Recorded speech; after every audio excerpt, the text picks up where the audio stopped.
folks, welcome back to Celtic Fans TV here at Fir Park. It's time for full-time reaction to Motherwell 0, Celtic 4. I've got Darren and Martin with me to react to that one tonight. Martin, I thought that was a really, really good performance, and on another night it could have been more. It could have been more. I thought right from the start of the match, I thought the energy levels were there. Were really direct, and the passing across all the different areas of the park was really sharp, really crisp. And there was a real desire to win the ball back. You know, we lost it in possession. We were hunting in packs. There was 3 or 4 players all chasing the ball to win it back and at least break up the play and prevent Motherwell trying to hit us on the counter. But as you say, could have been 3 or 4. You know, in particular, Kyogo had a few chances early on.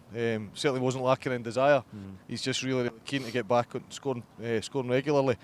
And then we get our first couple of goals and we never ever look back. You know, brilliant performance. And you compare what's Motherwell at the weekend, and you know it wasn't a great game, but it wasn't a great performance. But tonight, you know, the game at the weekend could have been either way, but tonight there was only going to be one winner. I thought we were brilliant from the word go. Aye, we were excellent, Darren, and I thought in that early period of the game we were getting out. Motherwell were trying to press us a wee bit, but we were getting out through O'Reilly, through Hatate, and some of the build-up play was brilliant, but we just couldn't finish it at times. Aye, we were so direct, and I think, as you said, Motherwell did kind of try and press us, but we just played out from it, and that's where I think Moy and Hatate were just instrumental. Like they would come deep and get the ball off the defence, and they would just turn the ball over so quick. Abada, who was lightning quick, or give it to Haksabanovic, try and get one-on-one with the full-backs, and you're sitting there thinking that after those first couple of chances for Kyogo, is it going to be one of those days, and think, no. But luckily Abada brought the scoring just before half time. A brilliant build up. I think that 1-2 with Taylor and Haksabanovic was frightening. That's the kind of play you want against a team who's playing a low box, just one touch, accurate passing, puts it in a plate for Abada, and I think it puts it into the second half time good spirits, and then I think we come into the second half. Abada gets in the right place at the right time, 2-0 up. I think after that the game's done. Motherwell's heads went down and our tails were up, and we just went on, scored for there. Reo Hatate, I just, oh man, what a fantastic player he is. See that third goal, the coolness of that, just to not just whack it for 6 yards, but just that wee half touch and then finishing it back in it. That's sensational, and I think he's really grown on me. He's really starting to understand the intensity of Celtic play, because it can be quite inconsistent sometimes, but I think looking at him there on Saturday, I thought he was outstanding. He maybe struggled a bit at Leipzig in the top level, but I think that will come, because you said it to me earlier, he's only been a professional for a couple of years. These kind of things will come. The more he plays for Celtic, the more he plays at this high level, the better he's going to get. I think the sky's the limit for him. And he's just, I love him to bits, Paul, honestly. Aye, Martin, Reo Hatate, I thought he's just a joy to watch all night. He reads the game so well, and technically he's excellent. He does give the ball, I see people talking about it all the time, he gives the ball away a lot.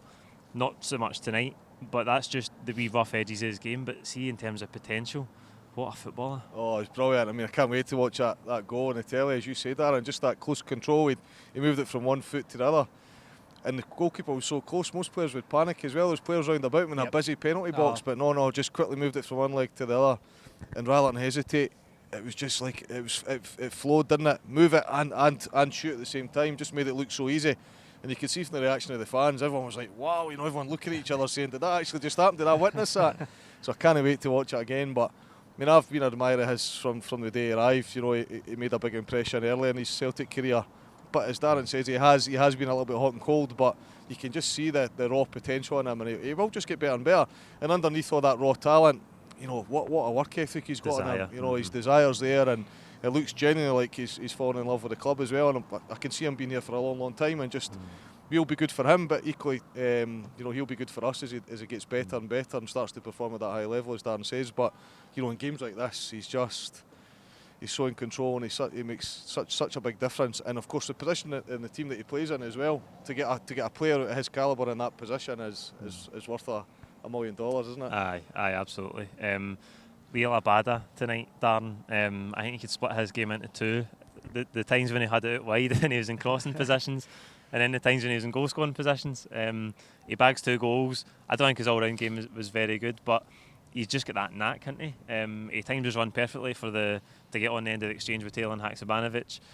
He finishes well again after we've had a wee flurry of chances together for his second goal, and it lands to him. He finishes it really well. Indifferent when he was out wide though in crossing positions, but still manages to bag 2 goals. It's frustrating too, because he is a natural wide player in my opinion. Like, he's the kind of guy who, if I was a manager, I would just say hug the touchline, use your pace, get one-on-one with the fullback and cross the ball into the box. But as we've seen that today, his end product does kind of let him down sometimes with the ball, but like as you say, he gets himself into the right positions and he does come up with a few goals.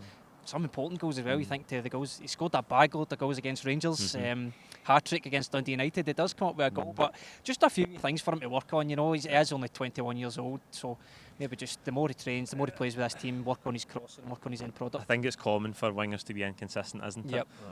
But he is a finisher for all he's a winger, and he has a chance for the hat-trick and comes off the post.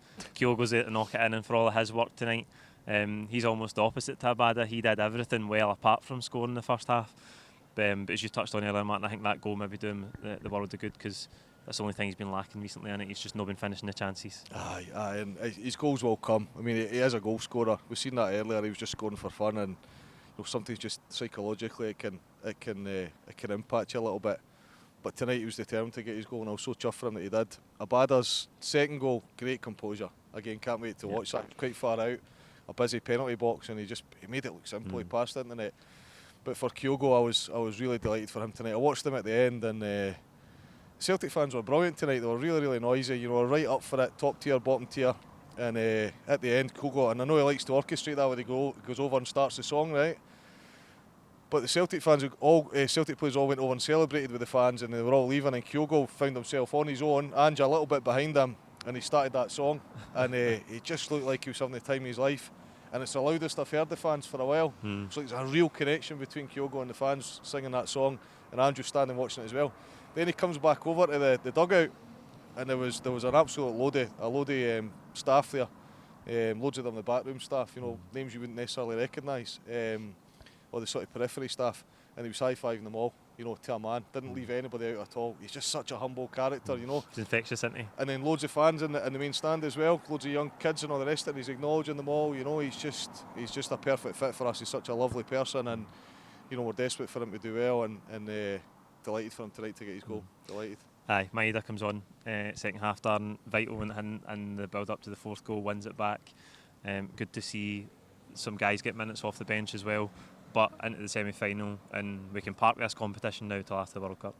Aye, bring on Hampden. I was listening to a talk show the other day there, and they were talking about how winning this trophy really gave the players a lot of confidence to kick on to the rest of the season, because if you think about it, that was from January onwards was our probably best spell of the season, and I think that could be partially due to winning this trophy. I think you look back to that game against Hibs, it was a really scruffy, tough game, and obviously you spoke there about Kyogo, a wee bit of magic from him won us that tournament, and I think getting that winning that tournament can really get us going, push us for a league title. So it is a very important tournament. Aye, it did give us some belief and confidence last season, didn't it, Martin? Can you single somebody out? I know we've talked a lot about Hatate, but is anybody else pipping him for man of the match tonight? I was really impressed with a lot of players tonight. Even from the keeper, you know, Seagrass, delighted for him to get a game tonight, and you know, he handled everything that was put in front of him really well. Not that they created a lot, but there was a couple of things. A couple of times with the ball at his feet done all right as well. Aye, absolutely. The captain was immense again. I mean, he could play one at the back when he's playing. He's that good, right? He really is. I love him. Yeah. He was brilliant again tonight. Moy was good. You mentioned him earlier on, Darren. Hatate was excellent. Kyogo was fantastic. His energy levels. But I would go with Abada. His two goals were great, and he got us the first two goals, which took the pressure off and finished them both well. So I know it wasn't a perfect performance from him. I know he had some flaws. I thought at times in the 50-50s he got bullied a little bit, but just his overall performance and his finishing, I thought, you know, and under a bit of pressure as well with James, he haven't got a hat-trick. I know. He's come in and he's risen to the occasion. So for me, Abada. Absolutely, Darren, man of the match. I'm going to say Reo Hatate, mate. Just a fantastic all-round performance. Everything you expect from a midfielder. He can go forward, he can track back. He works so hard. His vision, his awareness of what's around him. His composure. For me, he's developing into a midfielder who has the whole package. And for me tonight, he was flawless, and I can't wait to see him go on for more. Aye, absolutely. There you go. That's it for full-time reaction here for Fir Park. Like this video, comment with your own thoughts on tonight's game below, and don't forget to subscribe if you haven't already. Thank you.